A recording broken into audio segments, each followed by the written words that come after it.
warahmatullahi wabarakatuh. Alhamdulillahillazi ja'ala as-sakinah fi qulubil mu'minin. Ashhadu an la ilaha illallah wa ashhadu anna Muhammadan abduhu wa rasuluhu la nabiyya ba'dah. Allahumma sholli ala sayyidina Muhammad wa ala alihi wa sahbihi ajma'in. Wa qala Allah ta'ala fi kitabil karim wal 'asri innal insana lafi khusr illa allazina amanu wa 'amilus shalihat wa tawassaw bil haqq wa tawassaw bis sabr. Wa qala aidan kullu nafsin za'iqatul maut. Sadaqallahul azim. Yang sama kita hormati dalam kesempatan ini keluarga besar dari ahli duka, yaitu keluarga besar almarhum Bapak Kubroh bin Zaharuddin, yang juga kita hormati berkumpul pada malam ini para ustadz dan ustazah yang tidak dapat kami sebutkan satu persatu, yang juga kami hormati pada hari ini. Mungkin hadir unsur pemerintahan dari Kota Lubuk Linggau, Musirawas dan Muratara yang juga kita hormati. Yang juga kita hormati para pemuka masyarakat, Bapak Ketua RT yang hadir pada malam hari ini, dan yang tak lupa yang senantiasa kita hormati, yaitu para pentakziah yang insya Allah diijabah sebagai amal ibadah kehadirannya pada malam hari ini. Amin ya robbal alamin. Pertama dan paling utama, mari kita senantiasa mengucapkan syukur kepada Allah Subhanahu wa ta'ala atas semua nikmat yang Allah berikan kesempatan kepada kita. Kehadiran kita pada malam hari ini merupakan nikmat dari Allah. Allah berikan kesehatan kita, keluangan waktu sehingga kita dapat hadir bertakziah mendoakan almarhum. Semoga apa yang kita doakan pada malam hari ini diijabah oleh Allah Subhanahu wa ta'ala, dan almarhum dibebaskan dari siksa kubur dan senantiasa nantinya dikumpulkan dengan orang yang soleh dan soleha. Amin ya robbal alamin. Salawat beriring salam senantiasa kita haturkan kepada junjungan kita Nabi Muhammadin sallallahu alaihi wasallam. Semoga kita senantiasa melapaskan salawat ini, membasahi lidah kita dengan bersalawat, dan sehingga kita di yaumil akhir nantinya diterima dan diberikan syafaat oleh Rasulullah Muhammad sallallahu alaihi wasallam. Dalam kesempatan wa tawassaw bil haqq wa tawassaw bis sabr pada malam hari ini, saling nasihat menasihati di dalam kebenaran dan dalam kesabaran, maka saya ingin mengungkapkan atau memberikan nasihat untuk diri saya sendiri dan kita semua yang hadir pada malam hari ini. Ingat akan tiga hal. Ingat akan tiga hal. Yang pertama, ingat kapan. Yang kedua, di mana. Dan yang ketiga, bagaimana kita akan dipanggil oleh Allah Subhanahu wa ta'ala. Kalau kita tidak mengingat akan hal itu, kadang-kadang kehidupan kita bebas saja, bekerja siang malam menuntut dunia. Menuntut dunia. Kadang-kadang kaki jadi kepala, kepala jadi kaki, lupa dengan kondangan ada keluarga atau tetangga yang mengundang saja kita lupa karena sibuk dengan dunia. Maka dalam kesempatan ini saya mengingatkan untuk diri saya sendiri dan kita semua yang hadir pada saat ini, ingat akan tiga hal. Kapan, di mana, dan bagaimana Allah akan mencabut nyawa kita. Allah telah memberikan iktibar pelajaran kepada kita. Banyak Allah memberikan iktibar kepada kita, tetapi kita senantiasa dipengaruhi oleh syaitan yang terkutuk, sehingga apa yang diajarkan oleh Allah kepada kita, kita menutup mata kita, menutup telinga kita, seakan-akan kita tidak ingin tahu akan hal itu. 2019 Allah memanggil orang secara massal, yaitu dengan COVID-nya. Betapa gemetarnya diri kita ketika ada tetangga kita, saudara kita di kampung kita yang meninggal dunia jam 12 malam. Pengurus masjid menabuh beduk dan menyampaikan pengumuman innalillahi wa inna ilaihi rajiun. Bersyukur kita yang hadir pada saat ini, termasuk orang-orang yang sudah lulus dengan ujian Allah. Kalau istilah komputer kita itu sudah direstart, Pak.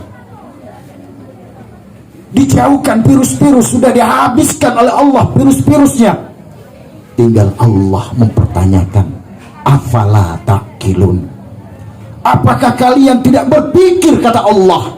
Allah katakan dalam Al-Quran, afala tatazakkarun. Allah mempertanyakan kepada kita.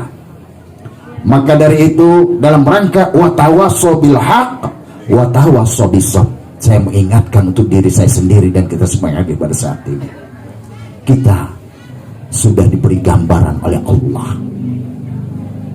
bagaimana masa COVID tersebut. Kita pada takut, mau bertemu dengan teman kita takut, mau keluar rumah kita takut, semuanya serba takut.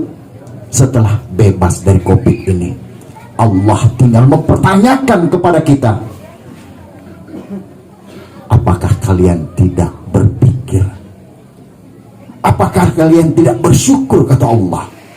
Maka dari itu mari kita berpikir dan bersyukur. Insya Allah kita termasuk hamba-hamba Allah yang takwa dan senantiasa nantinya akan dikumpulkan dengan orang-orang yang soleh dan soleha. Kembali kepada apa yang saya katakan tadi, 3 hal: kapan, di mana, dan bagaimana. Kadang-kadang kita tidak tahu. Alhamdulillah beliau ini kapan, di mana, dan bagaimananya ini termasuk orang yang patut kita cemburui. Kenapa kata saya patut kita cemburui? Karena beliau dengan 3 hal ini, kapan, di mana, dan bagaimana, ini patut kita cemburui. Beliau ini menurut cerita, pada saat mau sholat maghrib, beliau meminta dengan muazin yang biasanya Pak Gani, dia ingin sholat ini azan, dia minta. Setelah itu qomat. Ini kapan, di mana, dan bagaimana. Setelah itu dia pulang ke rumah. Sedikit saja Allah memberikan iktibar kepada beliau. Akhirnya beliau dengan amal soleh dan perbuatan yang baik tersebut, Allah mengangkat beliau, mengumpulkan dengan orang-orang yang soleh dan soleha. Ini kata saya harus termasuk orang yang patut kita cemburi. Bisakah diri kita ini seperti itu? Jangan sampai kita ketika sedang main gap, maaf yang hobi gap, langsung masuk angin, terduduk di situ, mati. Jangan sampai. Boleh main gap, tapi sambil zikir, subhanallah balak 1, alhamdulillah balak 12, nggak apa-apa, sambil zikir. Karena kita tidak mengetahui kapan, di mana, dan bagaimana Allah mencabut nyawa kita. Maka dari itu hadirin wal hadir rahimakumullah, mari kita memanfaatkan sisa umur yang Allah berikan kepada kita ini untuk memperbanyak perbuatan yang baik. Memperbanyak perbuatan baik, karena kita tidak mengetahui kapan, di mana, dan bagaimana Allah akan mencabut nyawa kita. Ini kita dalam rangka watawasau bil haq, watawasau bis sabr. Yang selanjutnya, kita bersyukur kita jadikan kecemburuan ini sebagai suri teladan. Kanda kita Kubro ini kita jadikan kecemburuan dan teladan. Beliau dalam keadaan soleh, dia meninggalkan anak yang soleh dan soleha, istri yang soleha. Maka dari sebuah hadis Rasulullah sallallahu alaihi wasallam, "Iza mata ibnu Adam in qata amaluhu illa min salas." Ini yang harus kita. Waladun soleh. Ini. Waladun soleh. Anak yang soleh. Yang ketika kita menghadap Allah dipanggil nyawa oleh Allah subhanahu wa ta'ala, anak tersebut bisa berdoa kepada Allah, Rabbi firli wali walidayya warhamhuma kama rabbayani shaghira. Itu ketika kita meninggal dunia, sang anak dia mengimami sholat jenazah sang ayah. Ini betapa kita bangga. Ini kadang-kadang mau sholat jenazah, mana anaknya? Anaknya ada di belakang, gak masuk masjid lagi. Na'udzubillahi min zalik. Ini kesempatan kita selagi hayat masih di kandung badan, kesehatan Allah berikan kepada kita. Mari kita jadikan diri kita, istri kita, dan anak keturunan kita menjadi orang yang soleh dan soleha. Ketika kita meninggal dan tiada nanti, mereka bisa berdoa, mengirimkan Fatihah kepada kita. Saya sering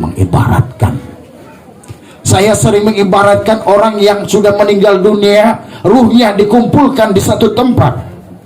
Itu laksana bagaimana orang di dalam penjara, Pak. Penjara di dunia. Mereka mengharapkan kunjungan anak, istri, dan teman-teman. Orang dalam penjara di dunia itu mengharapkan kunjungan.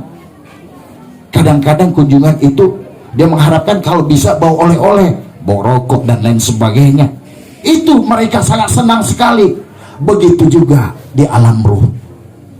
Maka dalam sebuah riwayat dikatakan ada bermacam ruh. Ada ruh yang menangis, setiap saat menangis. Kenapa? Menyesali kenapa ketika hidup dia tidak menjadikan dirinya orang yang soleh, tidak bisa mengajak anak dan istrinya menjadi orang yang soleh dan soleha. Dia menyesal di dalam kubur dan tidak bisa untuk kembali ke dunia. Jangan sampai kita termasuk orang yang menyesal ketika kita sudah tiada. Ada juga di alam ruh itu ruh yang senantiasa tersenyum bahagia. Kenapa? Karena dia telah menciptakan atau telah membimbing anak-anaknya menjadi anak yang soleh dan soleha. Selesai sholat maghrib berdoa, Rabbi fili wali walidayya warhamhuma kama rabbayani shaghira. Ya Allah, ampuni diriku, ya Allah, ampuni dosa orang tuaku, ya Allah, berilah kasih sayang kepada orang tuaku sebagaimana mereka telah memberi kasih sayang kepadaku di waktu masih kecil. Itu doa anak yang soleh. Betapa bahagianya orang tua almarhum tersebut. Dia tersenyum karena doa. Lantas sang anak mengirimkan Fatihah kepada orang tuanya sebagai oleh-oleh kepada orang tuanya. Inilah yang kita harapkan untuk anak-anak dari kanda kita Kubro. Mereka bisa berdoa dan mengirimkan Fatihah kepada orang tuanya. Hadirin wal hadir rahimakumullah. Mari kita ciptakan diri kita. Selagi hidup kita, hayat kita masih ada, kesehatan Allah berikan, rezeki masih Allah berikan, mari kita memanfaatkan untuk menjadikan istri dan anak keturunan kita orang-orang yang soleh. Jadilah orang tua yang beruntung, bukan orang tua yang rugi. Orang tua yang beruntung ya bagaimana? Orang tua yang beruntung ketika mendengar azan, salah satunya ciri ketika mendengar azan di masjid atau mendengar pembacaan surat Yasin tadi, seperti adinda kita membaca surat Yasin, dia memimpinnya, betapa sejuk hati kita. Itu mendengar suara azan di masjid. Anak siapa itu? Alhamdulillah, anak Pak Kubro. Nah itu termasuk orang tua yang beruntung. Jangan sampai kita menjadi orang tua yang rugi. Sendal Pak Ustadz hilang di masjid. Masyarakat berteriak, nggak salah, pasti anak si itu. Nah itu termasuk orang tua yang tidak beruntung. Orang tua yang sudah meninggal, tapi karena perbuatan anaknya, orang tua diajak-ajak. Saya sampaikan dalam kesempatan yang berbahagia kali ini, semoga Allah akan mengijabah doa kita dan akan menjadikan apa yang kita lakukan pada malam ini sebagai amal ibadah kita semua. Amin ya rabbal alamin. Demikianlah, wallahu muwaffiq ila aqwamit thoriq. Assalamualaikum warahmatullahi wabarakatuh.